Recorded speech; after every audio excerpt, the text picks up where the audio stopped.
And I was watching guys roll the other day, and I kind of noticed this. You know, I can look through the academy when guys are rolling, and I can be like, person one, they will use 100% of what they have to win. And a lot of times they'll do it, and they'll be like, oh man, I had to go, I had to be stupid to get that. I should have done that, you know?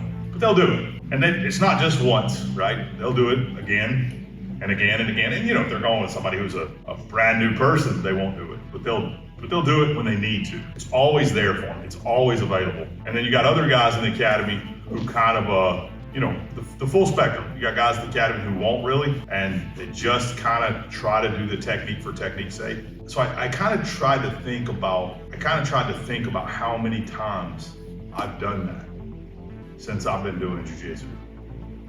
And I'll be honest with you, you know, like, it's probably less than 5. And I'm just gonna tell you one of them, and it bothers me every time I think about it.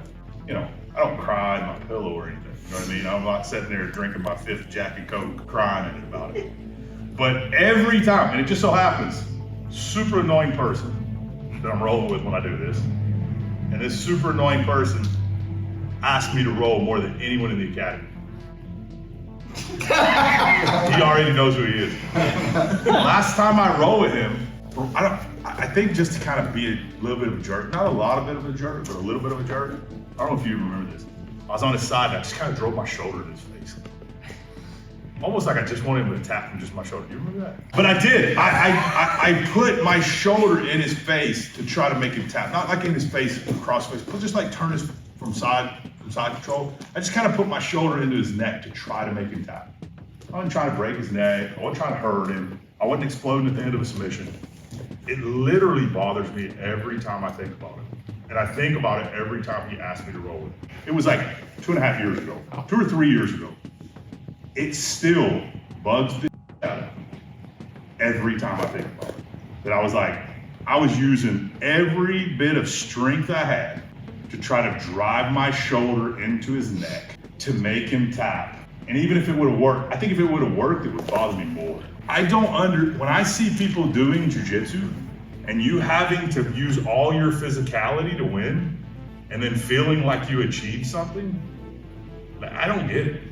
I'm just saying, like, think about why you're here. You're here to be good at jiu-jitsu, right? If you want to be stronger, lift weights. It's not why you're here, right? You're here to get good at jiu-jitsu. I just want you to think about, like, is what you're doing in alignment with what you want? And if it's not, change what you want or change what you're doing. You know what I mean? To be more in alignment with it. And I'm not saying that sometimes you can't put a little pressure. I do put pressure on guys sometimes. I cross-face guys to see how they're going to react to get their arm out position. But then I've probably less than 10 times really tried to use strength to overcome what I knew was a technique. And I did it. I mean, it happened right there. It bothers me. To this day, it bothers me. Not because him, I'm about that.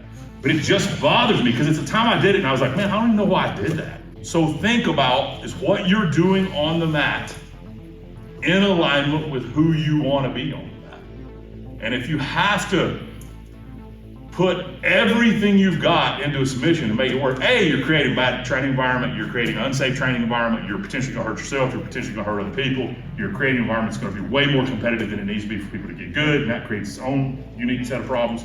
Be more selfish than it. That's what I always said. And I roll one time with heat on. And imagine rolling with his grandson. We were literally here, and he was sitting here. Like, and there's 4 people rolling. It's not like a big packed class.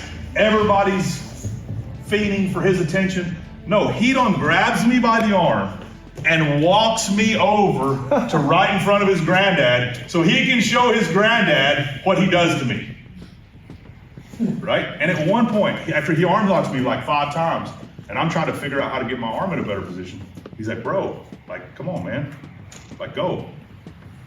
Man, I'm in this for me. You're a Gracie, you're already good. I'm more selfish than that. I'm not just gonna go hard so you get more out of it and it's more impressive for your granddad. I'm trying to figure out how to get my arm in the right position. And he laughed, you know. We kept rolling, he arm locked me another 10 times. But the point is, like, sometimes I think you're not being selfish enough for you and you're being a real aggressive training partner for your buddy. And if that's what you're doing, because you're a giver, I guess rock on.